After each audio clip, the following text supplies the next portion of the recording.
It's the most disrespectful thing a guest ever did in your home. When I was in my late teens, maybe 19, my dad invited his brother and his new mistress turned wife and her two brats to our house. We had two cats, but realistically they were my cats because I spent the most time with them, loved them, and took care of them.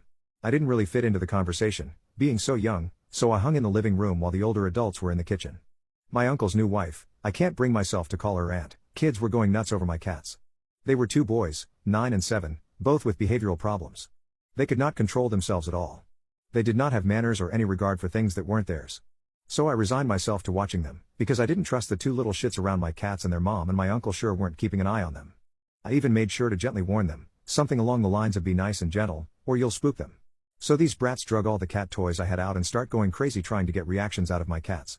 Most cats don't appreciate a lot of upfront energy like that, they're not like dogs. So my cats mostly just stared in bewilderment or ignored them. Then I watched one of these little shits reach out and slap my tortoiseshell cat across the head to get her to look at him. It was the 9-year-old, who damn well knew better for sure, and he didn't hold back in his swing. My poor girl was bowled over by it. I was pissed AF.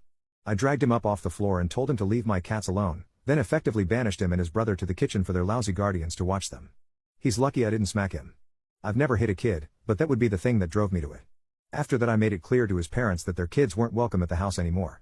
My mom and dad, who also weren't fans of the less than behaved brats, didn't dissuade me. A month later, the 9-year-old pulled the same harassment towards my grandmother's two cats. Her orange tabby, a sweet little shy girl who was nervous around almost everyone, was terrified out of her mind because the 9-year-old was chasing her around my grandparents' house.